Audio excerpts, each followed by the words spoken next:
الحمد لله نحمده ونستعينه ونستغفره ونعوذ بالله من شرور أنفسنا ومن سيئات أعمالنا من يهده الله فلا مضل له ومن يضلل فلا هادي له وأشهد أن لا إله إلا الله وحده لا شريك له وأشهد أن محمدا عبده ورسوله أما بعد فإن خير الحديث كتاب الله وخير الهدي هدي محمد صلى الله عليه وسلم وشر الأمور محدثاتها وكل محدثة بدعة وكل بدعة ضلالة وكل ضلالة في النار. أعوذ بالله من الشيطان الرجيم. بسم الله الرحمن الرحيم. إنا جعلنا ما على الأرض زينة لها لنبلوهم. وقال تعالى: زين للناس حب الشهوات من النساء والبنين والقناطير المقنطرة من الذهب والفضة والخيل المسومة والأنعام والحرث ذلك متاع الحياة الدنيا والله عنده حسن المآب. قل هل أنبئكم بخير من ذلك للذين اتقوا عند ربهم جنات تجري من تحتها الأنهار خالدين فيها وأزواج مطهرة ورضوان من اللہ واللہ بصیر بالعباد.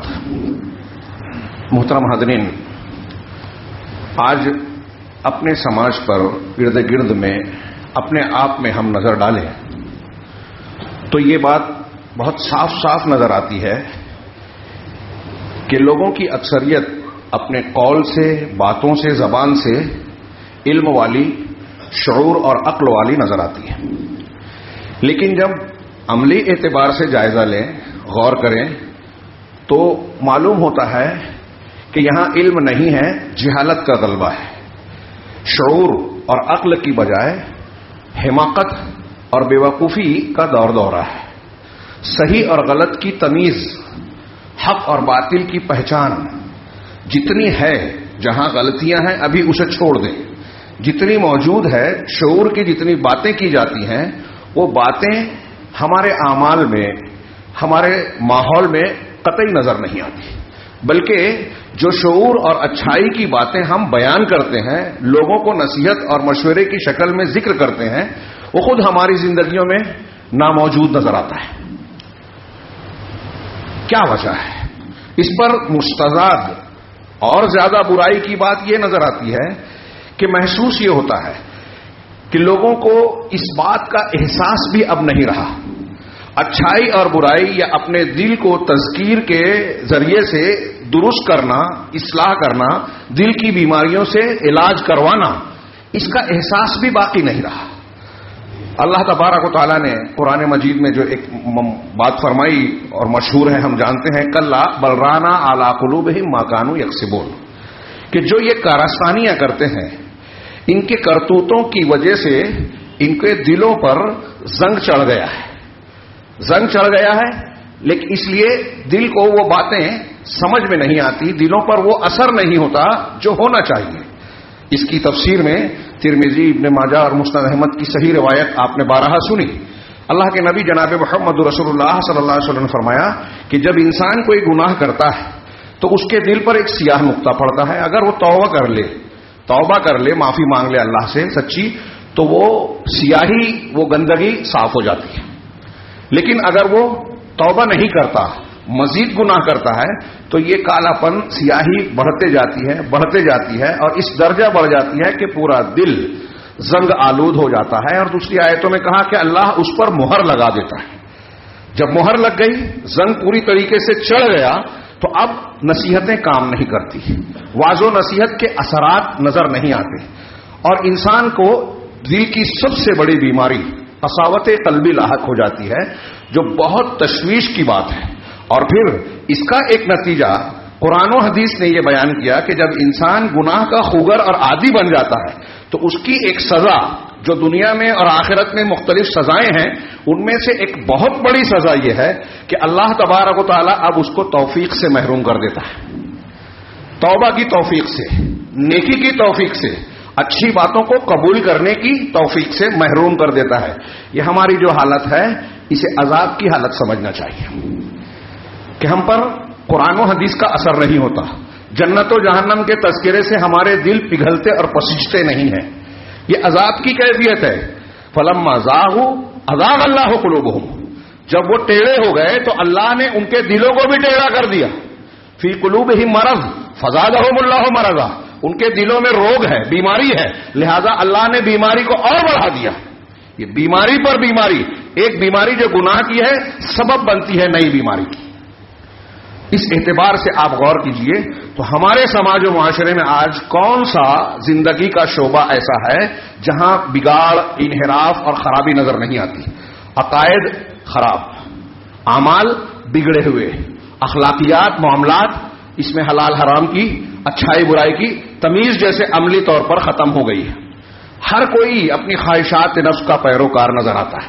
دین کا معاملہ دیکھیں تو کہیں گمراہ فرقے اور افکار ہیں تو کہیں بدعقیدگیاں ہیں. مسلمان تو مسلمان، غیر مسلم کی طرف سے اگر کوئی نیا فکر اور نئی چیز آتی ہے وہ ہمارے اندر سے کچھ لوگوں کو لانچ کر کے ڈالیں یا میڈیا کے ذریعے سے پہنچائیں. مسلمان نوجوان یا نئی نسل آسانی سے اس کو اپنی خوراک بنا لیتی ہے، زندگی کا ایک حصہ بنا لیتی ہے. وہ چیز جو گمراہی کی ہے، وہ چیز جو ہمارے دین کے خلاف ہے.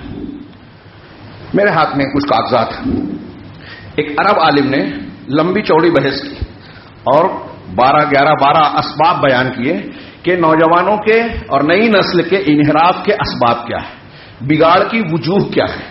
سب کا تذکرہ نہیں کیا جا سکتا اور جن کا کیا بھی جائے گا وہ تفصیل سے نہیں کیا جا سکتا.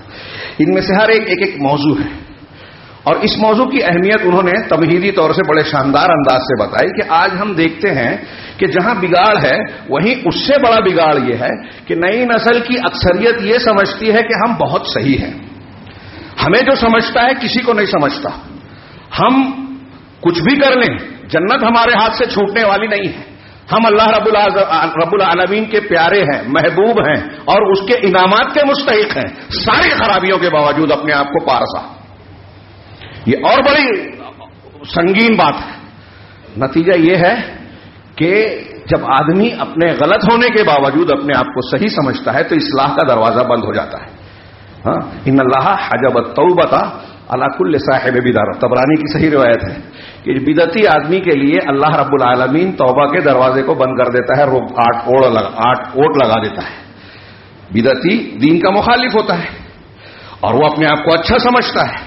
نتیجہ یہ نکلتا ہے کہ وہ توبہ کی توفیق سے محروم ہے. یہ تمام گناہوں پہ بولا جا سکتا ہے اور یہ ایک بہت بڑا مسئلہ ہے کہ ہم پورے کے پورے بگاڑ میں ڈوبے ہوئے ہوں اور اپنے آپ کو صحیح سمجھ رہے ہیں، مطمئن ہیں خطرات کا، اللہ کے عذاب کا، اللہ کی وعیدوں کا ہم کو کوئی احساس نہ ہو، ہاں، خوف اور دہشت نہ ہو.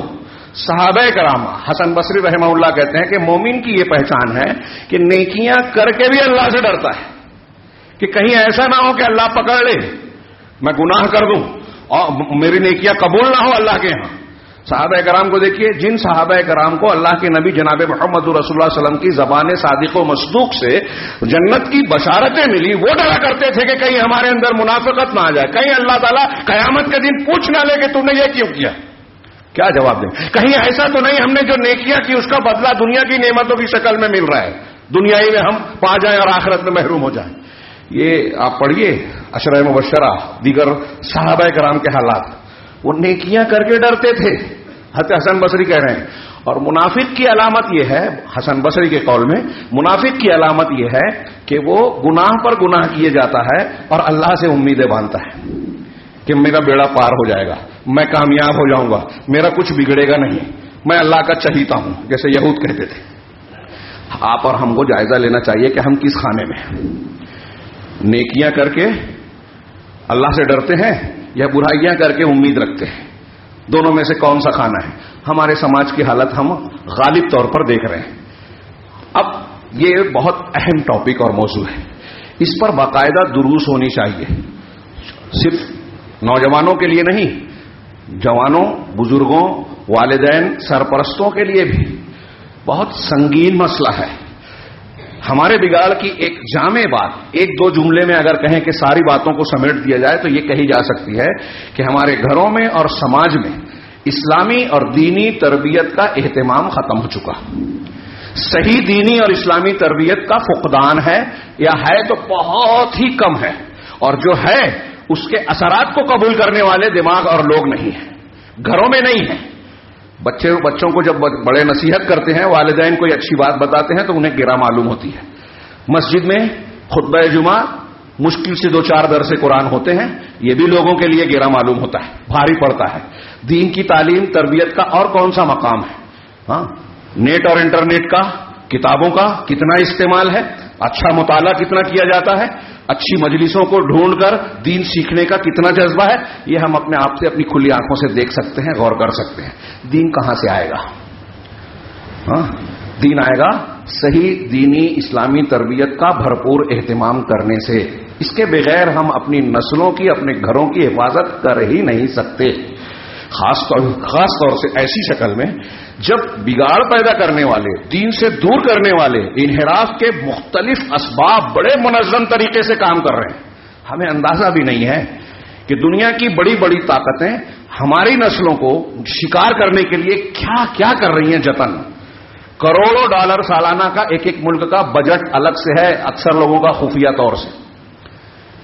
چرچ کو لمبی چوڑی رقم دی جاتی ہے، یہودی الگ سرگرم عمل ہیں، پھر ان کی اپنی کوششوں کے ساتھ ساتھ جو مختلف سیاسی، سماجی، اقتصادی تنظیمیں کام کر رہی ہیں، آزادی نسواں کا کام، اقوام متحدہ کے نام پر حقوق انسانی کا کام، آزادی رائے اور انسان کے بنیادی حقوق کے حصول کی تحریکیں، انسانیت کے نام پر کہ ارے مذہب کو چھوڑو، مذہب سے اوپر اٹھ کے انسانیت کو دیکھو۔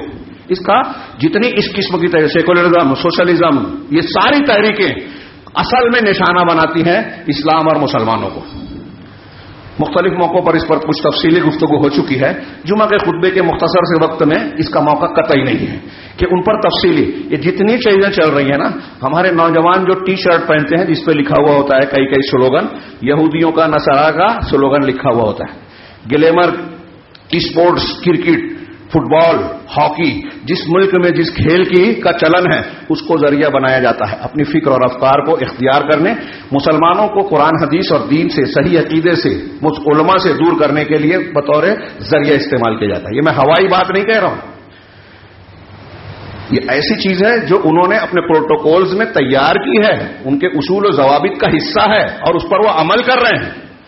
حرام چیزوں کو پھیلایا جائے، دنیا کا دلدادہ بنایا جائے، نئی نسل کو چمک دمک دکھائی جائے، چکا چوند کو دیکھ کر وہ دنیا کے پیچھے بھاگے، دولت کے پیچھے بھاگے، مادہ پرست بن جائے، اور پھر اس کے اپنی خواہشات کے ان حصول کے راستے میں اگر کوئی چیز رکاوٹ بنے، خاص طور سے دین کہ یہ حرام ہے، یہ حلال ہے، یہ صحیح ہے، یہ غلط ہے، تو نوجوان اس کو بوجھ سمجھے۔ جو لوگ اس کے عادی ہو گئے ہیں اس کو ارے مولوی صاحب یہ کیا لگا رہے تھے، اس کو بوجھ سمجھا جائے اور پھر اس کو لات مارے، اس سے بیزاری کو اختیار کرے۔ یہ ایک پورا لمبا چوڑا پروگرام ہے، اس کے لیے مختلف ملکوں میں عالمی سطح کی طاقتیں اپنے اسکول کھولتی ہے، کالج کھولتی ہے، انٹرنیشنل اسکولز میں دیکھیے کیا ہوتا ہے۔ آج ہمارے یہاں ہندو تنظیمیں یہ کام کر رہی ہیں ان کے طرز پر، ان سے تعلیم لے کر، اور مسلم نوجوانوں کو دین سے دور کرنے کا کوئی ایک موقع، نصاب تعلیم ہو، اسپورٹس ہو، سماجیات ہو، معاشیات ہو، کوئی میدان چھوڑا نہیں ہے، فلمیں ہوں، ٹی وی چینلز ہوں، انٹرنیٹ ہو۔ تو میں کہہ رہا تھا کہ مختصر بات یہ کہ اسلامی تربیت کا نہ ہونا، اور پھر جو اسباب ذکر کیے گئے ہیں تفصیل سے، اس میں پہلی بات یہ کہ قرآن کو دو چھوڑ دینا، قرآن کو چھوڑنا، اس کی تلاوت کو چھوڑنا، اس کو غور و فکر سے اس کو ترجمے سے پڑھنے کو ترک کر دینا، اس میں غور و فکر کو چھوڑ دینا، اس پر عمل کو چھوڑ دینا، اس کی تعلیم دوسروں تک پہنچانے کو چھوڑ دینا، سب قرآن کے ہجران میں شامل ہے۔ حدیثوں کو چھوڑ دینا، حدیثوں کو سمجھنا، سیکھنا۔ ہمارے ہاں دکھاوے کی کچھ چیزیں ہوتی ہیں، نیٹ پہ ہمارے کچھ نوجوان، کچھ لوگ جو ہے کچھ حدیثیں پوسٹ کرتے ہیں، میں نے محسوس کیا کہ اس میں بھی بدنیتی بہت نظر آتی ہے۔ ایک آدمی کو ہمیں نشانہ بنانا ہے، اس کی ایک غلطی معلوم ہوئی، اس کے گھر کی کوئی خامی معلوم ہوئی، تو اس کو ٹارگیٹ کر کے اس کے خلاف کون سی حدیث جا رہی ہے ہم اس کو پوسٹ کرتے ہیں، فارورڈ کرتے ہیں، جو اس سے کنیکٹڈ لوگ ہیں ان کو دیتے ہیں۔ یہاں ہمارا مقصد اصلاح ہے یا اس کو بدنام کر کے، بے عزت کر کے اپنی خوشی حاصل کرنا ہے، اپنے کینے کپٹ کو تسکین پہنچانا ہے؟ ایسی میں نے یہ ایک مثال دی ہے، ایسی اور بھی چیزوں پر غور کیجیے۔ قرآن حدیث کو چھوڑ دینا، یہ بنیادی بات۔ اور قرآن و حدیث کی جگہ مختلف قسم کے شبہات اور شہوات کو اختیار کر لینا. شبہات اور شہوات میں نے دو لفظ استعمال کیا، آپ نے بارہا سنا ہے. شبہات وہ چیزیں جو اسلام اور دین کے حقائق کے بارے میں انسان کے اندر شکوک و شبہات پیدا کرتی ہے، شک پیدا کرتی ہے، اور اس سے عقیدہ بگڑتا ہے. شبہات جب آتے ہیں تو عقیدہ بگڑتا ہے. اور شہوات انسان کی خواہشات نفس، مرغوب چیزیں، یہ انسان کو جو ہے لالچ اور اخلاقی اور اعمال کے خرابیوں میں مبتلا کرتی ہے. شہوات کا علاج یہ ہے کہ آدمی صبر سے کام لے. شبہات کا علاج یہ ہے کہ ایمان و یقین سے کام لے. صبر اور یقین، یہ جو میں نے دو جملے میں کہہ دیا قرآن کی آیت ثم جعلناہم ائمۃ یہدون بامرنا لما صبروا وکانوا بآیاتنا یوقنون. قرآن نے کہا کہ وہ اللہ نے ان کو ائمہ بنایا، بنی اسرائیل کو امام، پیشوا، قائد بنایا. کیوں؟ اس لیے کہ وہ صبر کرتے تھے اور ہماری آیتوں پر یقین رکھتے تھے. صبر سے شہوات کا علاج ہوتا ہے اور یقین سے شبہات کا علاج ہوتا ہے. یہ صبر اور یقین پیدا کرنا آسان بات نہیں ہے. اس کے لیے لمبی چوڑی تربیت، تعلیم، محنت، کوشش، عادت ڈالنے کی ضرورت پیش آتی ہے. اور اس کے لیے وقت نکالنا، سنجیدہ ہونا، علم حاصل کرنا ضروری ہوتا ہے، جو آج ہمارے ہاں کسی کو نہ اس کی فرصت ہے نہ اس کی قیمت کا اندازہ ہے. ہم کیا کھو رہے ہیں، کیسے کیسے عذاب کو دعوت دے رہے ہیں، اپنے آپ کو کمزور اور اپنے دشمنوں کو مضبوط کر رہے ہیں. جب ہماری مسجد پر حملہ ہوتا ہے، ہمارے گھروں پر بلڈوزر چلتے ہیں، ہمارے خلاف قانون بنتا ہے، اللہ کے رسول صلی اللہ علیہ وسلم، قرآن اور کسی دینی اور شرعی چیز کی اہانت و توہین کی جاتی ہے، تو ہم تل ملاتے ہیں، شکوہ شکایت کرتے ہیں، میمورنڈم، احتجاج، جلسہ، جلوس اور نہ جانے کیا کیا. لیکن کوئی نتیجہ نظر آتا ہے؟ نہیں نظر آتا. اس لیے کہ حل کی جو اصلی شکلیں ہیں، قرآن و حدیث نے جو راستہ بتایا ہے، ہم اسے اختیار کرنے کے لیے تیار ہی نہیں ہے. چاہتے بھی نہیں، کر سکتے بھی نہیں، ایسا مزاج بنا لیا. قرآن حدیث سیکھنے سکھانے کا موقع ہی نہیں ہے. انحراف کے راستوں سے اپنے آپ کو، اپنی نسل کو بچانے کے لیے ہم کو فرصت ہی نہیں ہے. تو یہ اس تناظر میں نے جو اشارے کیے، وقت نہیں ہے، اشارے کیے، اس تناظر میں آپ غور کیجئے کہ کتنا اہم موضوع ہے. ہاں، پھر میں نے کہا قرآن حدیث سے دور ہونا، گمراہ فرقے، اللہ کے رسول نے کہا 73 فرقے ہوں گے، ایک جنت میں جائے گا، باقی جہنمی ہے. تو باقی جو جہنمی ہے، کیوں جہنمی ہے؟ اس لیے کہ ان کے اصول غلط ہیں، اس لیے کہ ان کے اعمال، اعتقاد اور اصول دین کے جو معاملات انہوں نے اختیار کر رکھے ہیں وہ منحرف ہیں، بگاڑ کے شکار ہیں. لیکن ہر فرقہ اپنی اپنی جگہ کام کر رہا ہے. ہمارے یہاں بولتے ہیں اختلاف میں مت پڑو، جو جیسا کر رہا ہے کرنے دو. مطلب جو جہنم کے راستے پہ چل رہا ہے چلنے دو، جو جنت کے راستے پہ چل رہا ہے چلنے دو، اور کسی کو کچھ بولو مت. جہنم کے راستے والا اپنے جہنم کے راستے کو پھیلا ہے، ہم چپ رہیں. تو یہ فرقہ ضالہ جو گمراہ فرقے ہیں، یہ انحراف کا بہت بڑا سبب ہے. اور یہ عام طور سے غیر مسلم قوتیں جو ہمارے خلاف کام کرتی ہیں فکر اور عمل کی جگہوں پر، اس کے آلائے کار بنتے ہیں، ان سے بک جاتے ہیں. ہاں، ایسے اور بھی کچھ بنیادی اسباب ہیں. یہاں 2-3 اسباب کو بہت مختصر، جسے ہم معمولی سمجھتے ہیں، اس کو میں تذکرہ کرتا ہوں 12-15 میں سے، ہاں، جو یہاں میرے ہاتھ میں ہے. ایک سبب ہے نوجوانوں کا، نئی نسلوں کا وقت کا صحیح استعمال نہ کرنا. انہوں نے لمبی چوڑی بات کی. فراغت بہت بڑی نعمت ہے، وقت بہت بڑی، ہماری زندگی ہمارا وقت ہے. یہ وقت چلا گیا مر جائیں گے، ہمارا موقع ختم ہو جائے گا. چنانچہ اللہ کے نبی صلی اللہ علیہ وسلم کو فرمایا نعمتان مغبون فیہما کثیر من الناس. ہاں، 2 نعمتیں ایسی ہیں کہ اس کے سلسلے میں اکثر لوگ نقصان میں ہیں، دھوکے میں ہیں. ایک الصحت، دوسرا والفراغ، صحت مندی، تندرستی، بیمار نہ ہونا، اور فراغت، فرصت. ہاں، ہمارے فرصت کے اوقات کا صحیح استعمال ہونا چاہیے. بہت ہی مختصر کہہ رہا ہوں، اگر صحیح استعمال نہ ہوا تو شیطان ہمارے اوقات کو، ہماری زندگی کو کھلواڑ بناتا ہے، جیسا کہ آج ہم اکثر و بیشتر دیکھ رہے ہیں. حضرت عبداللہ ابن مسعود رضی اللہ تعالیٰ عنہ کا بڑا شاندار قول ہے. وہ کہتے ہیں کہ انی لامقت الرجل، میں اس آدمی سے بہت ناراض ہوتا ہوں، اس کو انتہائی ناپسند کرتا ہوں، جو فارغ رہتا ہے، خالی رہتا ہے، نہ دنیا کے فائدے کا کوئی کام کرتا ہے نہ آخرت کے فائدے کا. ہاں، اس کا علاج کیا ہے کہ اپنے وقت کی قیمت کو ہم سمجھیں. اللہ کے رسول نے فرمایا 5 چیزوں سے پہلے غنیمت جانو. زندگی کو موت سے پہلے، فرصت کو مشغولیت سے پہلے، صحت کو بیماری سے پہلے، جوانی کو بڑھاپے سے پہلے، اور اپنی غنا کو فقر سے پہلے کہ کوئی مسئلہ محتاجی آ جائے، اور اس سے پہلے ہم اپنی قوت و صحت کو موقع جان کر وہ کام کریں جو ہماری دنیا اور آخرت کو تعمیر کرنے والا.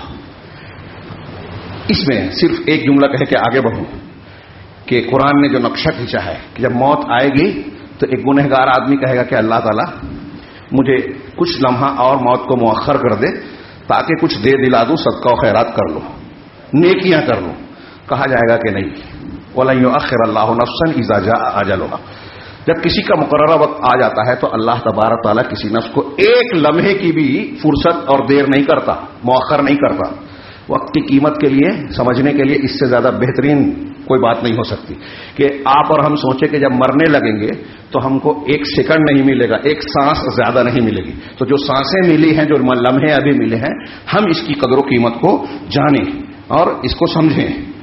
دوسرا جو مرض ہے کہ بری اور منحرف صحبت، اچھی صحبت اور بری صحبت ایک پورا ٹاپک ہے. میں نے خود اس پر کئی مرتبہ خطابات کیے ہیں. اللہ کے نبی صلی اللہ علیہ وسلم نے بڑی پیاری مثال دی اچھی صحبت اور بری صحبت کی کہ جب اچھی صحبت میں آپ رہتے ہیں تو عطر فروش کے پاس ہیں جیسے، یا تو آپ اس کا عطر خریدیں گے یا وہ تحفہ دے گا، یا کم از کم اس کی خوشبو آپ کو خوش کرے گی، آپ کو مشام جاں کو معطر کرے گی. کچھ نہ کچھ فائدہ ہوگا. ایسے ہی اچھی صحبت میں آپ اچھے علماء، نیک لوگوں کے بیچ رہیں گے، کچھ نہ کچھ فائدہ ہوگا. آپ خود نیکی کریں گے. جب وہ نماز پڑھنے جائیں گے تو آپ کو بھی جانا پڑے گا. وہ قرآن حدیث کی بات کریں گے تو آپ کا علم بڑھے گا. آپ ان سے نہیں بھی پوچھیں گے تو کچھ نہ کچھ اچھی باتیں سننے کو ملے گی، جاننے کو ملے گی، نصیحت ہوگی، ایمان تازہ ہوگا.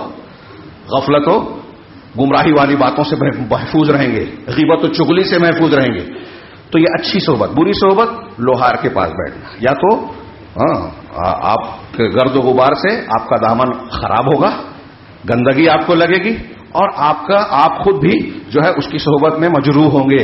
برے لوگوں کے ساتھ رہنے کا انجام برا ہی ہوگا. کچھ نہ کچھ اثر، یہ متعدی بیماری کی طرح ہے. بری صحبت میں برائی کے اثرات انسان کو ایسے لگتے ہیں جیسے متعدی بیماری، چھوت کی بیماری کہہ لیجیے، وہ ہے نہیں ہے، ایک دوسری بات ہے، اس سے زیادہ خطرناک ہے. آپ اندازہ لگائیے، ایک نبی کی بیوی حضرت لوط علیہ السلام کی بیوی بری صحبت میں پڑ گئی، تعلقات قوم سے ہوا، ان کی برائی میں تو نہیں گئی لیکن ان کی برائی میں مددگار بن گئی. فرشتے آئے خبر کی قوم کو، 2 خوبصورت لڑکے آئے ہیں. جب قوم پر عذاب آیا، پتھروں کی بارش ہوئی، تو اللہ تعالیٰ نے، فرشتوں نے حضرت لوط اور ان کے گھر والوں کو کہہ دیا کہ تمہاری بیوی نہیں جا سکتی، وہ ہلاک ہونے والیوں میں سے، اور وہ بھی ہلاک کی گئی. نبی کی بیوی ہوتے ہوئے بری صحبت کا اثر. لوگ کہتے ہیں ابو طالب کو آخری وقت میں اللہ کے رسول صلی اللہ علیہ وسلم کلمہ پڑھا رہے تھے، ابو جہل اور اس کا ساتھی کہہ رہا تھا باپ دادا کے دین سے پھر جاؤ گے کیا؟ نہیں توفیق ملی. یہ بری صحبت کا ایک اثر. نبی کے چچا ہیں، سچ مان رہے ہیں، قبول کرنے کی توفیق نہیں ملی. اچھی صحبت کا اثر آپ دیکھیے، اصحاب کہف کا کتا ہے، شریعت کا مکلف نہیں ہے، لیکن جب اللہ تبارک و تعالیٰ نے ان کو کراماتی طور پر لمبی نیند دی تو اس نیند کا حصہ کتے کو بھی ملا، کتے بھی صاحب کرامت ہو گیا اچھی صحبت کے نتیجے میں. ہم اس کو غیر ضروری سمجھتے ہیں. وقت نہیں ہے کہ میں اس کی تفصیل پر جاؤں. ہمارے یہاں یہ اس کا علاج کرتے ہوئے ہمیں خود اور والدین، اساتذہ، ذمہ داروں کو اس پر بہت توجہ دینا چاہیے کہ ہمارا بچہ وقت کس کے ساتھ گزارتا ہے. مشرک کے ساتھ گزارے گا تو شرک کا گرد و غبار آئے گا، بدعتی کے ساتھ وقت گزارے گا، بدعت کے اثرات آئیں گے. حرام خور، جوئے باز، شرابی، چغلی غیبت کرنے والے جو اس کے عادی ہے، اور ایسی کوئی بھی وہ برائی اور گناہ میں اگر ملوث ہے، ان کے بیچ رہتے رہتے اگر وہ برائی نہ بھی اختیار کرے تو اس برائی کا احساس کم ہو جائے گا، اور احساس کم ہونے سے ہی آدمی پر چلا جاتا ہے. آپ دیکھیے جب کوئی برائی نہیں آتی، جب تک لوگ اسے عمومی طور سے نکارتے ہیں، برا مانتے ہیں، تو لوگ اس کو قبول کرنے میں، اختیار کرنے میں شرماتے ہیں، چھپ چھپا کے کرنے والے بھی. لیکن جیسے جیسے وہ عام ہوتی ہے تو لوگ پھر اس میں بے درے آگے بڑھ جاتے. ہمارے شہر میں ہم نے بچپن میں دیکھا کہ ٹی وی لوگ لاتے تھے تو گھر نہیں لاتے تھے، آفس میں کلب میں فلاں اور فلاں جگہ رکھتے تھے، ایک جگہ ہوتا تھا کئی جگہ کے لوگ جا کے دیکھتے تھے. ہاں اس وقت یہ عالم تھا، آج کیا عالم ہے. تو اچھی اور بری صحبت کا اس کا اثر عقائد پر بھی پڑتا ہے، اعمال پر بھی پڑتا ہے. یہیں آگے کا ایک نقطہ ہے، میں اس کو الگ سے ذکر کر رہا ہوں. ایک یہ کہ ہمارا بچہ جہاں زیادہ وقت گزارتا ہے نا، اس کے اثرات قبول کرتا ہے. اور اس میں ایک چیز ہے، بری صحبت سے جوڑ دیجئے، کہ وسائل اعلام، ذرائع ابلاغ، سوشل میڈیا، نیٹ، فیس بک اور انٹرنیٹ، اس میں ٹی وی چینلز کو جوڑ لیجئے. یہ ایک پورے خطبے کا تقاضا کرتا ہے یہ موضوع. اس کا، فلموں کا، انٹرنیٹ کا آج کے سماج پر سب سے زیادہ اثر نظر آتا ہے، نئی نسل پر خاص طور سے. کپڑا پہننے میں، بالوں کو سنوارنے اختیار کرنے میں، کون سی چیز کھائیں گے، کیا پسند کریں گے، ہاں ان سارے معاملات میں فلمیں، نیٹ، ٹی وی چینل کا مرد اور عورتوں دونوں پر انتہائی گہرا اثر نظر آتا ہے. اور آپ کیا سمجھتے ہیں، کیا اس تاثیر کو دشمنان دین اور دنیا کے معاملات کو چلانے والے نہیں سمجھتے؟ سب سے زیادہ سمجھتے. ہمارے یہاں پہلے سے بولا جاتا ہے، یہ جو جمہوریت کا کھڑاب چلایا جاتا ہے پوری دنیا میں، جمہوریت، ہاں آزادی رائے، اس میں کہتے ہیں کہ میڈیا یہ جمہوریت کا چوتھا ستون ہے. یہ کہا جاتا ہے، اب بھی کہتے ہیں، جمہوریت کی جو بنیادیں کھڑی ہیں، عمارت کھڑی ہوتی ہے، اس میں چوتھا ستون میڈیا ہے. لیکن آپ پریکٹیکل دیکھیں گے تو یہ پہلا ستون نظر آتا ہے. اور آج کی دنیا میں خاص طور سے غلط افکار کو، بدعقیدگی کو، برائی کو پھیلانے میں، گناہوں کو، فحاشی کو، غلط قواعد کو، یا ایسی چیزوں کو جو انسان کو دین بیزار بنائے، اس کو پھیلانے میں سب سے بڑا کردار میں سمجھتا ہوں آج کی تاریخ میں جس چیز کا نظر آتا ہے وہ میڈیا کا ہے، نیٹ کا ہے، انٹرنیٹ کا. ہمارے درمیان سوشل میڈیا پہ کئی ایسی چیزیں ہم فارورڈ کرتے ہیں جو ہمارے دشمن چاہتے ہیں دین سے دور کرنے کے لیے، لوگوں کو جو ہے اصل دین سے اور کام سے ہٹانے کے لیے، اور یہ کر کے سمجھتے ہیں ہم نے بڑا اچھا کام کیا. اس میں آپ کو نظر آئے گا کہ میڈیا کے ذریعے سے سب سے پہلے شہوات کو برانگیختہ کیا جاتا ہے. شہوات کا جو جرم بتایا نا میں نے، کہ وہ بیماریاں جو شہوتوں کی ہیں، خواہشات نفس کی، اس کو خوبصورت بنایا جاتا ہے. بے پردگی، فحاشی، اختلاط، قمار. ابھی 2 روز پہلے ہمارے ایک ساتھی ملے، انہوں نے بتایا کہ ٹی وی پر اس وقت کوئی بھی آپ پروگرام دیکھیں، ہاں وہ یوٹیوب پہ دیکھیں، کسی اور چیز پر دیکھیں، کچھ اشتہارات آ رہے ہیں، اس میں کچھ جوئے کے، رمی سرکر، جنگلی رمی، پھر وہ لون لینے کے کچھ اسکیمز ہیں، مجھے نام نہیں یاد ہے، ہاں فلاں لون. تو وہ یہ کہنے لگے کہ ہمارے شہر کے نوجوانوں کی ایک بڑی تعداد اس میں پھنستی جا رہی ہے. اب جب آپ کو چکا چوند دکھ رہی ہے، فیشن، ضرورت کی چیزیں، کسی کو موبائل چاہیے مہنگے والا، کسی کو کوئی اور چیز چاہیے، کوئی اچھا لباس، اچھا چپل، اچھا جوتا، فلموں میں دیکھا کہ فلاں چشمہ پہنا ہے، وہ خریدنا ہے، ضروریات بڑھا لی. جب آپ نے ضرورت بڑھا لی تو پیسے کی ضرورت ہے. اب پیسہ کہاں سے آئے؟ تو اب دیکھتے ہیں کہ جہاں سے ہم کو سہولت سے مل رہا ہے تو اس میں ایک شکل یہ ہے. انہوں نے بتایا، میں نہیں جانتا تھا، کہ کچھ ایپ ایسے ہیں کہ اگر آپ صرف ایپ کو ڈاؤن لوڈ کرتے ہیں تو آپ کے اکاؤنٹ میں کچھ روپیہ آ جائے گا، 1500، 1300، 1500 آتا ہے، 1300 اکاؤنٹ میں آتا ہے، آپ کو 1600 بھرنا، یعنی وہ انٹرسٹ ہے، سود ہے. نوجوان کو لگتا ہے آسانی سے مل رہا ہے، لے لیا. اب لے لیا، پھر سوچتا ہے اس پہ جوا کھیلوں گا تو پیسہ اور بڑھے گا. ایک چیز دھیان میں رکھنا چاہیے کہ جتنی کمانے والی یہ کمپنیاں اس قسم کی چیزیں چلاتی ہیں، یہ کبھی اپنا نقصان نہیں کرتی. آپ کو لگتا ہے آپ لاکھوں جیت جائیں گے، 4-6 کو دکھایا جاتا ہے کہ انہوں نے اتنا حاصل کر لیا اور ہم لالچ میں آ جاتے ہیں. کبھی کمپنیاں اپنا نقصان نہیں کرتی، نمبر 1. دوسری چیز یہ سوچئے کہ ہمارے یہاں کے جو ادیوگ پتی ہیں، خطبے میں نام لینے کا دل نہیں ہوتا، امبانی، اڈانی اور یہ سب نام چلتے ہیں، ان کی آج میڈیا پر، ہندوستان کے 90% سے زیادہ میڈیا پر جو ہے پکڑ ہے. پہلی مرتبہ 2014 میں، ہاں یہ جو نئی حکومت بنی ہے اس کی جب پہل جس دن انہوں نے، موجودہ پی ایم نے چارج لیا پی ایم کا، اس کے دوسرے دن ہی ہاں امبانی صاحب نے ایک چینل کے بڑے گروپ کو 54 کروڑ روپیہ دے کر اس کو چندہ دے کے اپنا دباؤ میں لے لیا. پھر بتدریج اس پہ قبضہ کیا اور آج یہ سلسلہ بڑھتا ہے. یعنی جو عالمی سطح پہ یہودیوں نے کیا وہ یہاں ہوا. اب میرا سوال ہے, آپ غور کیجئے کہ ایک کمپنی کا مالک جو کروڑوں اربوں کا بزنس کرتا ہے, کیا ضرورت ہے اس کو میڈیا میں اتنا پیسہ خرچ کرنے کی؟ آج اس سے حکومت چل رہی ہے. ہاں, سارے گناہ کرنے کے بعد آپ دیکھیے موجودہ حکومت, ہاں, منی پور جل رہا ہے, چین ہماری زمین کو چھین چکا ہے, اور ایسے کتنے فسادات, کہیں نوح میں اور دوسری جگہوں پہ فساد ہو رہا ہے, کہیں گھروں پر بلڈوزر چل رہے ہیں, مسلمانوں اور دوسری اقلیتوں کے ساتھ ظلم زیادتی ہو رہی ہے, اور G20 کو چکا چوند دکھایا جا رہا ہے. اور ابھی کل کے لوگوں نے کہا کہ ایک طرف قتل ہو رہا ہے, فوجی مر رہے ہیں, اور ہمارے وزیر اعظم جو ہے وہ استقبالیہ پروگرام کر رہے ہیں, مبارکباد قبول کر رہے ہیں, پھول قبول کر رہے ہیں, پھول برسائے جا رہے ہیں. میڈیا کیا دکھا رہا ہے؟ جب چاہے آپ کو جذباتی بنا دے, اس کے ذریعے سے لوگوں کے خلاف نفرت پھیلائی جاتی ہے. ہاں, قوموں میں نفرت, آج ہم دیکھ رہے ہیں یہ مسلمانوں کے خلاف نفرت کتنی عام ہو چکی ہے. جگہ جگہ آپ سفر کریں تو آپ کو نظر آتا ہے ہجومی تشدد آسانی سے ہو جاتا ہے, ایک مسلمان پر حملہ آسانی سے کیا جاتا ہے, اور سرکاری ملازمین تک کا یہ معاملہ ہے کہ انہیں اس بات کا ڈر ہی نہیں ہے کہ مسلمان کو ماریں گے تو کوئی چارج ہوگا, کوئی جو ہے ہمارے خلاف ایکشن ہوگا, آسانی سے بچ جاؤں گا, بلکہ ترقی ملے گی. ہم دیکھ رہے ہیں یہ عذاب کی شکل نہیں ہے. ہماری کیا وقت ہے؟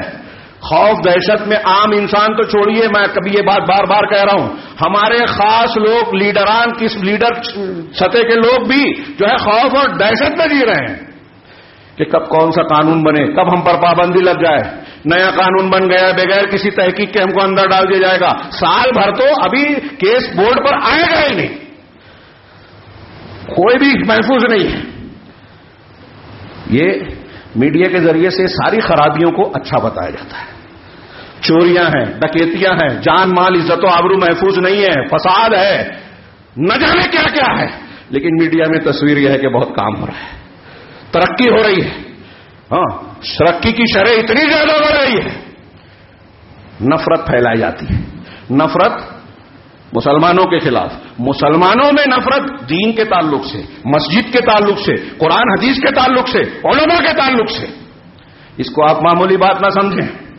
ہاں, ایک بہت بڑا انحراف کا سبب جو انہوں نے خود ذکر کیا, لمبی چوڑی بحث کی, جس کا میں یہاں تذکرہ آج نہیں کروں گا, اس سے پہلے کئی مرتبہ کیا, کہ علماء ربانیین کی بے عزتی کرنا, ان سے لوگوں کو دور کرنا, ان سے دور ہو جانا, ان کی دعوت تبلیغ دروس سے دور ہو جانا. آج آپ کو ملیں گے ایسے لوگ جو آپ کو کہیں گے کہ یہ درس و تقریر سے کیا ہوتا ہے, اس سے کیا ہوتا ہے. مجھے حیرت ہوتی ہے, درس تقریر جمعہ کا خطبہ اگر نہیں ہے, اللہ تعالیٰ نے رکھا ہی ہے, دین کا حصہ ہے, آپ اس کو کہتے ہیں. آپ کے بچوں کو, ہماری نسلوں کو دین سکھانے کا میڈیم آپ کے پاس اور کیا ہے آج؟ کس ذریعے سے آپ دین سکھاتے ہیں, احکام و مسائل بتاتے ہیں. آپ کے پاس اتنا ٹائم ہے نہیں کہ تربیت کریں, اور اگر کوئی درس دے رہا ہے, تقریر کر رہا ہے, تو آپ کو اس کی بھی اہمیت نہیں ہے. اپنے بچوں کو یہ پڑھا رہا ہے کہ اس کی ضرورت نہیں ہے. کس کی ضرورت ہے؟ موبائل کی, رمی سرکل میں جوا کھیلنے کی, سودی قرضہ لینے کی. آپ اس میں پھنس گئے تو انہوں نے بتایا کہ اس میں پھنسنے کے بعد آپ کی ساری, آپ سے ٹرم اور کنڈیشن کی حمایت کر لیتے ہیں, آپ الاؤ کر دیتے ہیں. آپ کا فوٹو مانگ لیا, ہاں, آدھار کارڈ مانگ لیا, پھر اس میں بلیک میل کیا جائے گا, آپ کی گندی تصویر بنا کے کہ آپ پیسہ نہیں بھریں گے تو آپ کو یہ وائرل کر دیا جائے گا, اور آپ قانونی طور سے کچھ نہیں کر سکتے. ہاں, آپ کا بچہ جوا سیکھ رہا ہے, قرآن نہیں سیکھ رہا ہے, اور آپ سیکھنے بھی دینا نہیں چاہتے. درس قرآن کے لیے کون زبردستی کرتا ہے؟ آج دیکھ لیجئے درس یہاں ہوتا ہوگا, کتنے لوگ رہتے ہیں, جمعہ کا خطبہ کتنے لوگوں کو بھاری پڑتا ہے. ہاں, ان کے اپنے بچوں کو یہ فکر نہیں کہ ہمارے اس خطبے کے ذریعے ہمارے بچوں کو دین سکھایا جا رہا ہے, اس کا بھی فائدہ محسوس نہیں ہوتا. کہاں سے سیکھیں گے, کیا دین جانیں گے؟ تو میں یہ عرض کر رہا تھا کہ یہ میڈیمز جو ہیں علماء سے, دین سے دور کرنے کا ہم پورا اہتمام کر رہے ہیں. اور ہمارے پاس خود بھی علم نہیں ہے کہ گھر میں بچوں کو صحیح عقیدہ سکھا دیں. کون کون سی تحریک چل رہی ہے, ہمارے بچوں کو نشانہ بنا رہی ہے, اس کا بھی احساس نہیں ہے. ہاں, خیر, میں کچھ اور بھی کہنا چاہتا تھا. آگے بڑھیں کہ انٹرنیٹ اور اس پر جو ہے ایسی چیزیں جو فحاشی کی ہے, گناہ کی ہے, گلیمر کی ہے, اس کو خوبصورت بنا کر دل میں نفرت پیدا کرنا, دین سے دوری پیدا کرنا, خواہشات کا بندہ بنانا, اور ایسے قواعد کو بتانا جو دین اور اسلام سے ٹکراتے ہیں. اسلامی احکامات کو نشانہ بنانا، پردہ، چار شادی، طلاق اور ایسے کئی احکامات ہیں، ان کو پوری دنیا میں رہ رہ کے ٹارگٹ کیا جاتا ہے، الجھایا بھی جاتا ہے اور ہمارے پڑھے لکھے قوم میں، طبقے میں احساس کمتری میں ڈالا بھی جاتا ہے۔ پھر ان میڈیا کے ذریعے سے ایسی چیزیں پیش کی جاتی ہیں جس سے آپ کے عقائد متاثر ہوں، آپ کے عقیدے متاثر ہوں۔ میری بات جو ادھوری رہ گئی تھی، میں سوچ رہا تھا کیا چھوٹ رہا ہے۔ میں کہہ رہا تھا کہ بڑے بڑے ادیوگ پتی، بیوپاری جو نیٹ پر یا میڈیا پر اتنا کنٹرول کر رہے ہیں، یہودی پوری دنیا میں اخبارات کو کروڑوں میں خریدتے ہیں، چینل کو خریدتے ہیں، جو عام انسان اور سنستھاؤں کے بس کی بھی بات نہیں ہوتی، یہ بلا وجہ خریدتے ہیں۔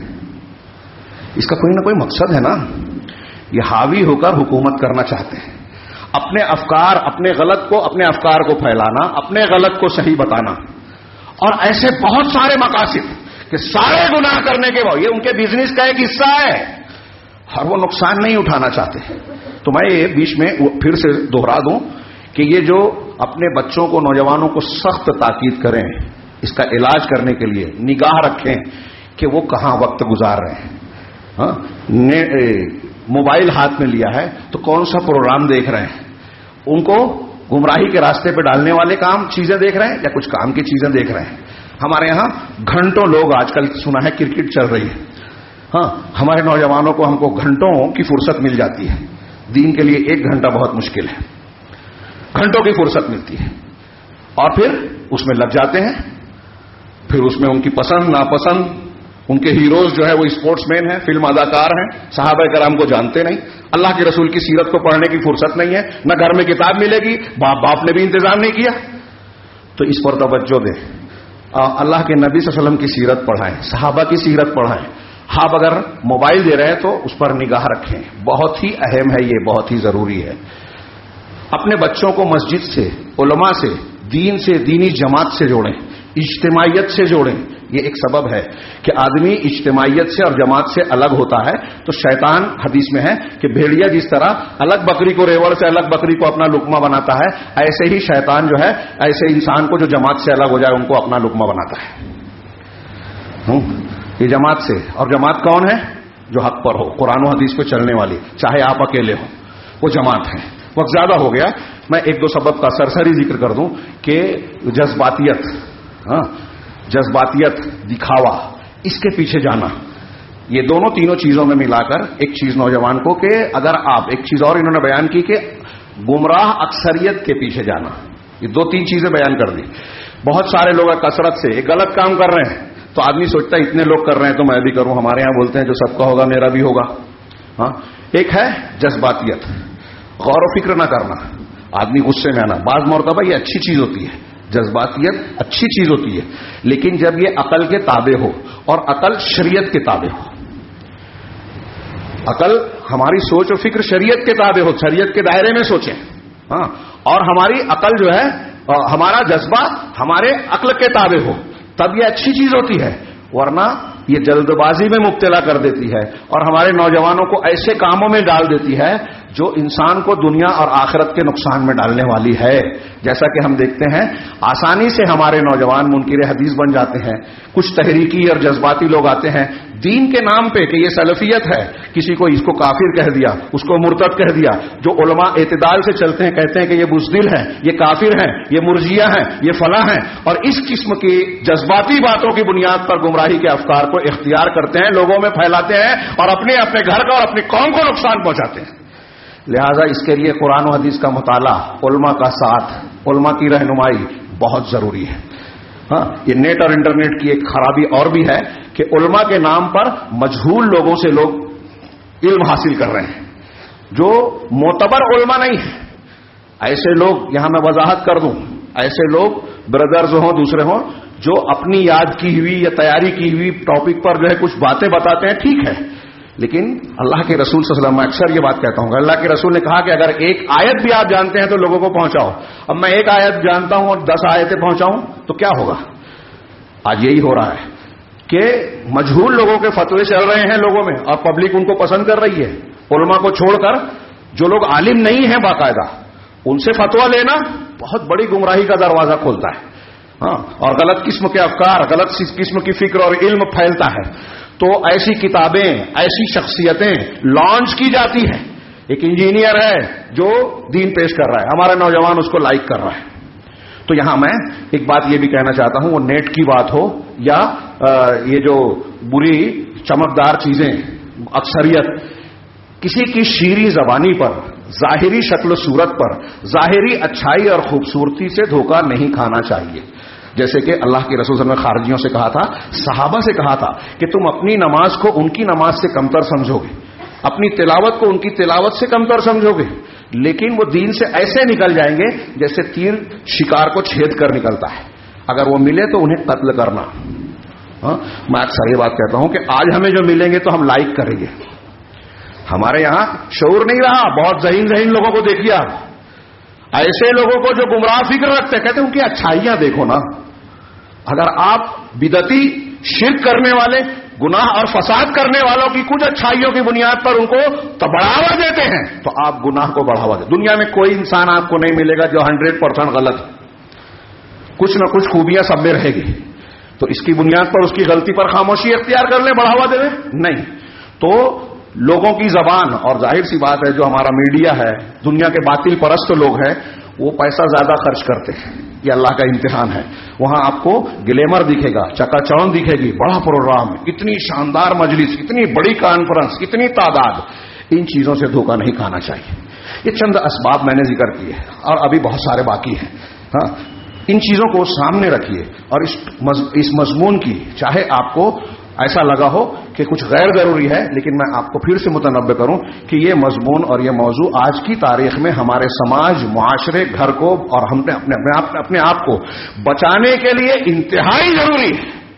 آپ دنیا کی کوششیں مسلمانوں کی طرف سے دیکھ رہے ہیں کہ جو ہمارے خلاف حملے ہو رہے ہیں، قانون بن رہے ہیں، زیادتیاں ہو رہی ہیں، قید کیا جا رہا ہے اور نہ جانے کیا کیا ہو رہا ہے. ان سے بچنے کا راستہ اختیار کرنے کی کوئی سیاسی تدبیر، تعلیمی راستہ، فلاں راستہ، یہ ساری چیزیں اختیار کی جائے. اگر یہ ساری چیزیں اختیار کر بھی لی گئی، لیکن دینی طریقہ جو میں نے چند چیزیں بیان کی ہیں اور ایسی جو قرآن و حدیث اور صحیح عقیدے سے جڑی ہوئی چیزیں ہیں، اگر ان کو اختیار نہیں کیا گیا تو یاد رکھیے ہماری ساری کوششیں بیکار ہے. اور پھر ہم کو یہ شکوہ نہیں کرنا چاہیے کہ دنیا میں ہماری بے عزتی ہو رہی ہے، اور یہ ڈر رہنا چاہیے کہ آخرت میں بھی ہمارا معاملہ بگڑ سکتا ہے. اللہ رب العالمین ہمیں نیک توفیق عطا فرمائے، دنیا اور آخرت کی کامیابی کے راستے پر چلنے کی توفیق دے اور ہر قسم کے فتنے اور عذاب سے محفوظ رکھے. اقول قولی ھذا واستغفر اللہ لی ولکم ولسائر المسلمین وصلی اللہ علی نبینا محمد. بارک اللہ لنا ولکم فی القرآن المجید ونفعنا وإياكم بالآيات والذکر الحکیم. انہ تعالی جواد کریم ملک برؤوف رحیم.